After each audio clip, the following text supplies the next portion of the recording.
What's up guys, welcome back to my channel. It's 𝗨𝗡 and I'm back with another video, and here on this channel we grow together on YouTube. I am very excited for today's video because for two reasons.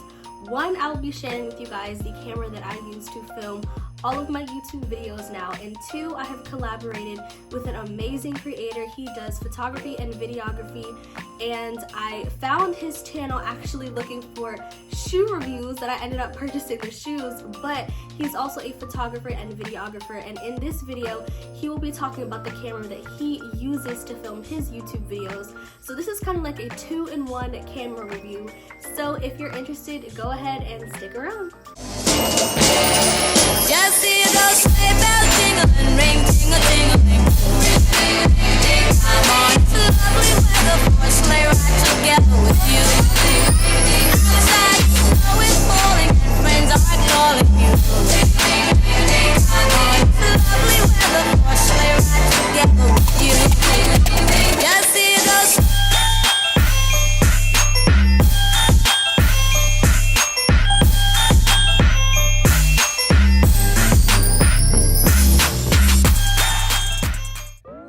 If you are a small creator or are a YouTuber or are planning to be a YouTuber, I know the one camera everybody talks about, and I think that is the Canon G7X Mark II and Mark III.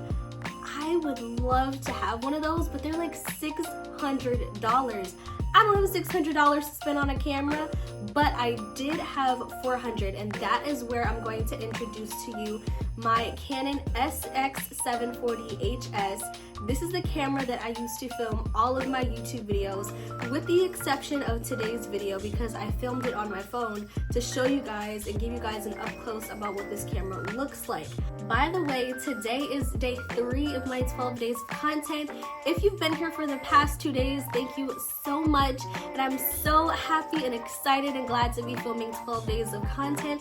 So if you're interested, don't forget to make sure you hit the like button and subscribe to my channel. I absolutely love this camera. Now, it's not the best vlogging or YouTuber camera out there, but it is the most affordable camera that I could find. I spent about a year and a half researching cameras to try to find the best, most affordable camera, and this is what I found and came up with. I purchased this camera because mainly, like I said, it's affordable. My main reason was that I wanted a camera that had a flip up screen when I'm filming. Now, I know some people say, oh, you don't really need it because you're supposed to be looking into the camera lens, and that is correct, but I don't want to get fully into a video and realize that I had a hair sticking up or something was crazy going on in the background. I don't want any of that when I'm filming my YouTube videos.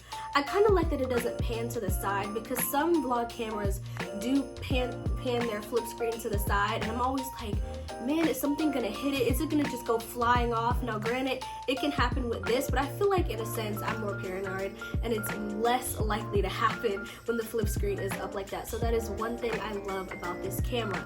But before we get into the deepness of this camera, I'm going to give you guys my pros and cons about my Canon SX740 HS. In today's video, I wanted to give you guys the pros and the cons about this camera. So I'm going to go ahead and go through the pros first and then go through the cons. But one of the pros is that this camera has 40 times optical zoom. Now, I love this camera because it's small and it's compact, and there's a lot of things going on in this camera. But if you are let's say you're a nature YouTuber and you like to take pictures and videos of like animals and birds and things, and you don't want to get up close and like disturb them, this has a 40 times optical zoom. And the zoom is just as great quality when it's not in zoom. So if you're into zoom, this is definitely a camera that you might want to try. Like I said earlier, this camera is very affordable, and when I purchased it a couple of months ago, it came in around $399.99. That's not including tax, and that's not including the warranty, and that's not including the shipping. I actually had it delivered to a Best Buy for me, or I picked it up at a Best Buy because my dad suggested not having that expensive of a camera get delivered in the house. But it comes in, I probably with tax, it's about $400. So if you're looking for a much more affordable camera than the Canon G7X Mark II, you might want to go ahead and try this camera. I feel like this is just about 1 or 2 steps below the G7X Mark II. I also love this camera because it is able to film in 4K. 4K has been the topic of discussion for the past few months for me. I've seen all over TikTok like, ooh, this person got caught in 4K, and that is the highest resolution that you could get, I think. I think there's now 8K, but I don't know. I've never recorded in 8K, but the only con, and this is where I'm going to skip a little bit, the only con about filming in 4K is that there is a crop. You can film in 1080p, which is also fine, but 4K, it films with a crop on this camera. So what you're seeing now, you would probably see about here. And when I'm out vlogging, I would have to hold my camera all the way out here, and you would still see from about here to here, and I don't really like that resolution, so that's why I try to film in 1080p. I know that's a lower resolution than 4K, but I would rather film in 1080p than film in 4K with a crop. Sometimes it depends on what I'm filming. I can choose to film it in 4K, and then sometimes, like for most of my videos, I just choose to film it in 1080p. I also love this camera because it has Bluetooth and Wi-Fi capabilities. Now, the Bluetooth, when I first got this camera, was my absolute best friend, simply because when I tried to connect or plug in my camera to my MacBook to try to get the footage off of it, it wasn't working, and that's before I got my SD card reader. So I would have to physically Bluetooth every single clip, every single video to my phone, then airdrop it to my computer. It was a lot going on, but that's just how I feel about it. If you really like the Bluetooth capability, you can Bluetooth your camera and connect it to your phone, and you can send your footage and pictures through there. Also through Bluetooth, you are able to control the camera. Let's say you're recording. You can zoom in and you can zoom out. You can hit the shutter and take pictures and take your thumbnails. So I tried it once and I was completely blown away. Okay, I'm gonna try this to see if this works. Hold on. I'm literally controlling the camera from my phone. I have this app and I can like zoom out and zoom back in, and I'm not even touching the hold on, this is a new revolution and I'm here for it. This is blowing my mind. I don't have the opportunity to use that feature as much as I want to, but that is a very cool feature on this tiny compact camera. Now, depending on if you're filming in 1080p or 4K, this camera has about 29 to it's basically 30 minutes of recording time. I have not tested to see if you can go beyond the 30 minutes of recording time. I did watch another creator's video and they said that you can go beyond the 30 minutes. I haven't tried that. I try to keep my videos when I'm recording, at least recording between like 5 to 10 to maybe 12 minutes, but you know, just know that the maximum you would probably have is about 30 minutes of recording time at a time. Now, that also depends on what SD card you have inserted into your camera, because yes, you may have 30 minutes of recording time, but if you get a lower gigabyte SD card to put into your camera, that may shorten it or that may lower the quality even more. So just make sure when you're purchasing this camera you get a higher gigabyte SD card to put into your camera so that you never have to worry about if you're ever going to run out of space. My SD card that I currently have in this camera is about, I think I have like 58 hours worth of shooting time, so I absolutely love that feature. But 30 minutes of recording time isn't that bad unless you are a sit-down creator like me. The battery life on this camera is also pretty decent. I'm able to take it out for a couple vlogs and film maybe about 1 or 2 sit-down videos without having to change the battery. Shout out to my uncle, because for my birthday this year he got me 2 extra batteries for this camera. Thank you so much, because if he didn't suggest that I get that, then I would have to constantly be charging that 1 battery I had. So thank you, but just so you guys know, when you charge it and it's fully charged, your battery is pretty decent on this camera. Now, there are only 3 cons that I have about this camera, and the first one is that it's not touch screen. I know a lot of cameras you know, come with this screen being touched, but that's why there are these buttons over here. It's not a big deal for me to not have a touchscreen. Honestly, I prefer the buttons a little more because on touchscreen you never know, and on such a small screen you never know if you're going to hit or miss something, and you may want to try to export your footage and you actually deleted it. So I like that the buttons are on the side, but I know for some creators that's a negative that there's no touchscreen. When I was looking for a camera, this camera literally had everything for me except for this one thing, and I'm so sad it doesn't have it. And this camera does not have a mic port or a mic jack. So whatever microphone is in the camera, I think it's right here. So that's your microphone for your camera. If you are a stickler about audio, you might want to record your audio externally if you choose to purchase this camera.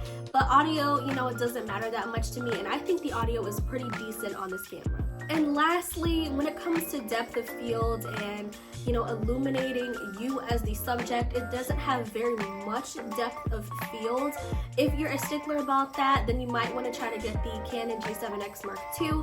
But if you're not a stickler about that and a small creator and just want to try out your first camera and it doesn't really matter to you, you might want to try and purchase this camera. I'm so glad that I was able to share my review for my Canon SX740 HS. Now I'm gonna have my friend Jason explain the camera that he uses to record all of his YouTube videos. What is going on, everybody? My name is Jason Odine, and you are now in my studio, aka my room, where it all goes down. So I started making YouTube videos a couple years ago, and I didn't actually get my first camera until 2020 February is when I got my first camera ever. I got a Canon T7i. Later on I upgraded. I got a 90D. After that I upgraded again, which I wouldn't recommend you do too often because you don't really need to.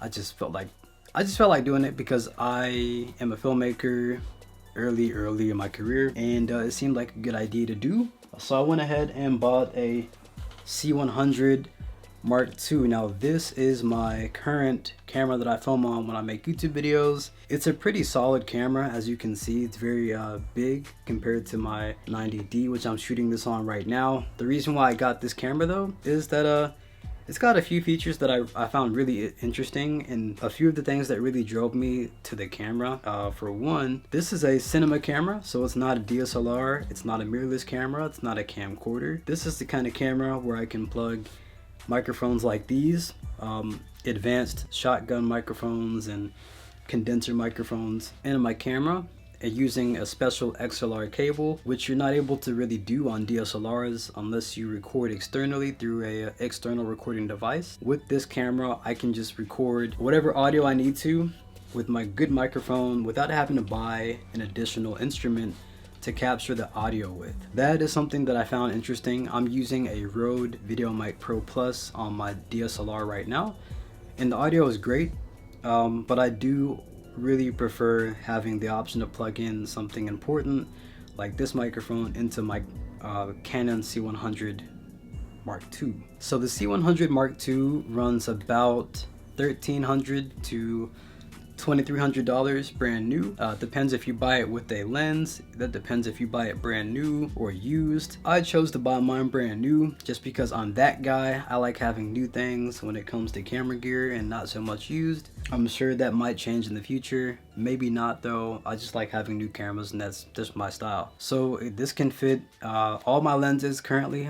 I own Sigma glass and I own Canon glass as well. I don't have any like fancy lenses from my Canon cameras out there, but I do use Sigma lenses a lot. So this can fit my Sigma lenses on it.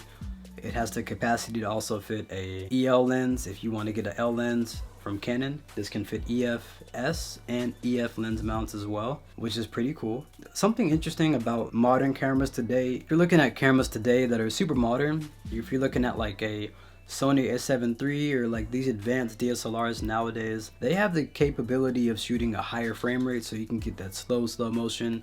This camera is from 2014 or 2013 I believe, so it's not going to have crazy functions in terms of slow motion and all that. I can do 60 frames, and that's the highest frame rate that I can do with the C100 Mark II. You can do 24, 30 frames, 25 which does not come with most DSLRs, interestingly enough. And you can do 60 frames per second as your frame rates. The Canon 90D in front of me can shoot slow motion footage of 1080 footage, 1080p, 120 frames per second, which is really, really cool. But I'm perfectly okay having 60 frames per second. This camera is supposed to have more dynamic range. It is a cinema camera. So cinema cameras tend to have more dynamic range if you like to color grade. This in particular is nothing too crazy, nothing too fancy. You're not getting 10 or 12 stops of dynamic range. You're getting just kind of a regular amount. But this also does capture excellent detail. I've not been disappointed by it since I bought it. I love the camera, honestly. Had to adjust the lighting there. So it definitely is something that I'm happy I purchased. And my favorite feature about it has to be the usability of it. It's got a great electric viewfinder.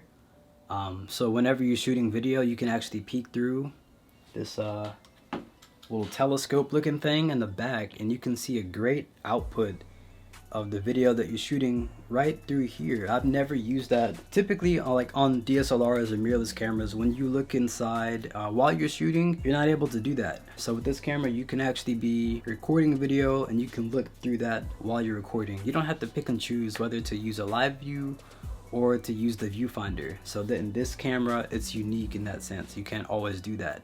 Plus, it has an LCD screen where you can play footage back. Not all cinema cameras have that ability either. It does have some microphone amps built into it, some preamps, but they're not the best. Not by a long shot. The Canon 90D and my T7i are tons better. If you didn't have a microphone at all and you were trying to record something, I would not recommend this camera for that. But however, I do recommend it if you do plan to get a microphone at all. And obviously, once you get the higher end microphones that have the XLR cables, say you get a Rode NTG in the future or something like that, you will have the capability of plugging that into your camera, which is a amazing pro. Give it a chance.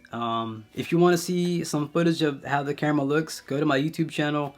All of my most recent videos have been filmed with this camera, and it's not many recent videos, but my most recent YouTube video was shot on this.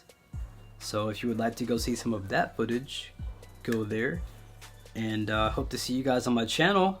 Yeah, Jason Odine. Search me. If you guys have any other questions about the C100 Mark II, or you want to connect on Instagram or YouTube, my name is Jason Odine, and you can find me on both of these platforms using my name. And if you have any further questions, let a brother know. Peace. I am also gonna link Jason's Instagram and his YouTube channel down in my description, so please don't forget to go support him on his channel. He's trying to get up there with subscribers. I have been promoting him all over my Instagram, so if you follow me on Instagram, you know I talk about him all the time. His quality and his work is amazing, so please go make sure you subscribe to his channel. Thank you guys for watching today's video. I am so glad that I was able to collaborate with Jason on today's video.